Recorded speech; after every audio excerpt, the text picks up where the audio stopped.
Sebelum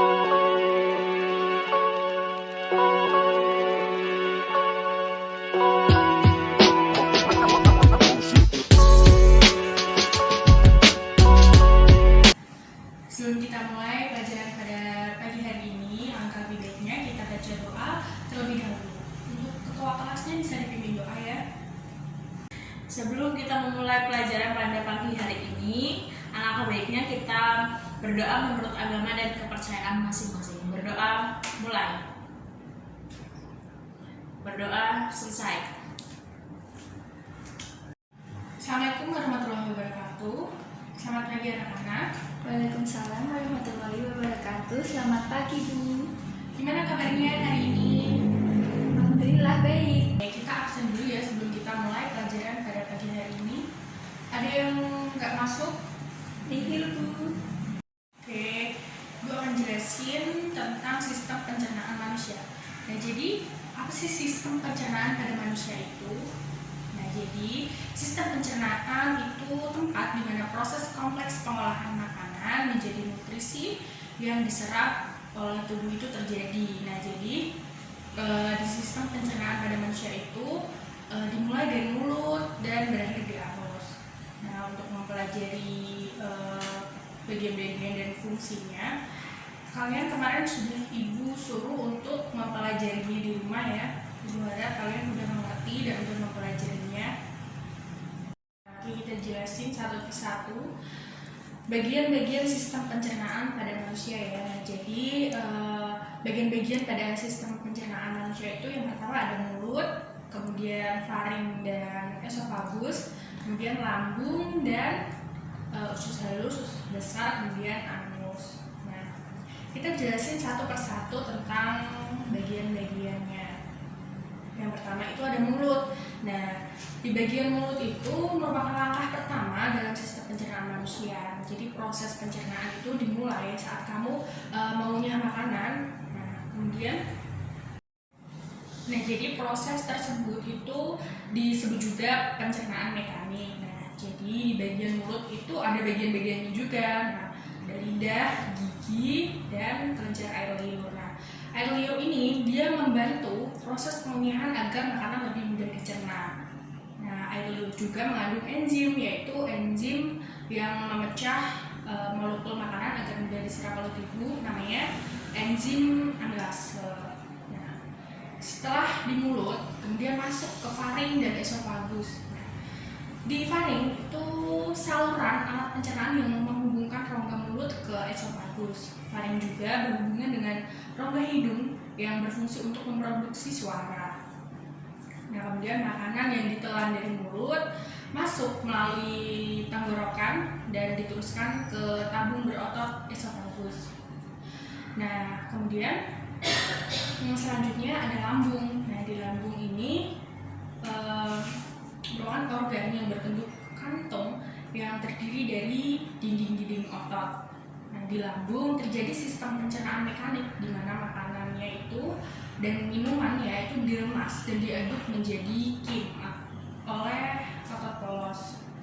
Nah, jadi di lambung juga ada bagian-bagian penting. Yang pertama itu di bagian atas atau kardia, kemudian di bagian tengah ada fundus, dan di bagian bawah ada polylus. Nah, jadi di bagian lambung ini juga terjadi pencernaan kimiawi di mana makanan dicerna oleh enzim dalam getah lambung yang dihasilkan oleh sel kelenjar dinding lambung. Nah, jadi getah lambung juga ada bagian-bagiannya. Yang pertama ada pepsin, renin, HCl, kemudian lipase gastrik. Nah, setelah diproses di dalam lambung, kemudian menuju ke usus halus. Nah, di usus halus penyerapan nutrisinya itu paling banyak karena usus halus terdiri dari 3 bagian penting yang masing-masing juga memiliki fungsi yang berbeda dalam pencernaan makanan. Jadi yang pertama ada usus 12 jari atau duodenum. Jadi usus 12 jari ini bagian usus setelah lambung. Nah, fungsinya untuk menyalurkan makanan ke usus halus dan mencerna makanan secara kimiawi. Nah, di dalam usus 12 jari ini juga ada 2 muara saluran, yaitu getah pankreas dan kantung empedu. Nah, jadi Jadi enzim yang disekresikan oleh getah usus halus merupakan enzim enterokinase, tripsin, dan erepsin, disakrase, dan lipase. Dan yang kedua ada usus kosong atau jejunum. Jadi fungsi utama usus besar itu untuk membusukkan sisa-sisa makanan atau limbah. Jadi dia itu dibantu oleh bakteria Escherichia coli agar lebih mudah untuk dikeluarkan. Nah, di bagian kolon ini juga terjadi penyerapan air dan vitamin K. Nah, setelah itu zat makanan yang sudah dicerna akan disimpan di rektum dan dieliminasikan melalui kanal ke anus dengan gerakan peristaltik. Nah, jadi penjelasan untuk sistem pencernaan pada manusia udah selesai ya. Nah, jadi selanjutnya ada gangguan sistem pencernaan. Nah, jadi gangguan sistem pencernaan itu merupakan penyakit yang sering dihadapi oleh banyak orang. Nah, jadi gangguan ini biasanya disebabkan oleh berbagai hal seperti bakteri pada makanan, stres, atau infeksi juga bisa. Nah, banyak banget gejala yang sering dirasakan, mulai dari perut kembung, mual, terus sensasi terbakar di bagian dada, sembelit, diare, sampai muntah. Jadi umumnya penyakit-penyakit ini tuh seperti mah, diare, kemudian konstipasi dapat dihindari dengan mengkonsumsi makanan yang tepat. Nah, jadi penyebab penyakit-penyakit tersebut itu bisa disebabkan ketika kalian makan makanan yang enggak sehat gitu. Jadi contohnya kalian beli makanan di pinggir jalan, kalian nggak tahu makanan itu terkena bakteri apa aja yang bisa menyebabkan kalian sakit. Banyak juga obat-obatan yang bisa membantu meredakan gejala gangguan tersebut. Nah, ketika penyakit-penyakit ini terlambat untuk ditangani, bisa menimbulkan penyakit yang komplikasi serius. Nah, jadi pada sistem pencernaan ini dari mulut sampai ke anus, nah jadi sudah ibu jelaskan. Jadi ibu sudah menjelaskan tentang sistem pencernaan tadi. Nah, yang proses menerima makanan, kemudian mengubahnya menjadi energi dan mengeluarkan sisa proses tersebut.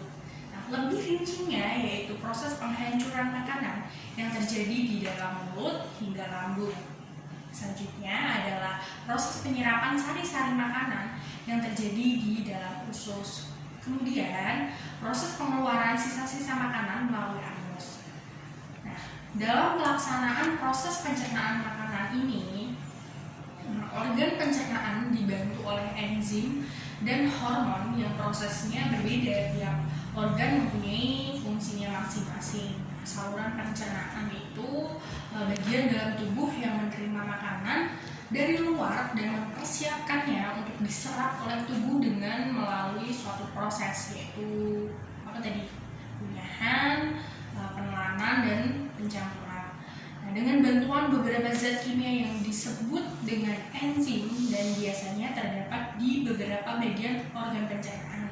Nah, banyak sekali organ-organ pada tubuh untuk melakukan proses pencernaan tersebut, sehingga organ mulut, gigi, hingga sampai anus. Nah, sekian ibu sudah menjelaskan tentang materi sistem pencernaan pada manusia. Sudah selesai hari ini.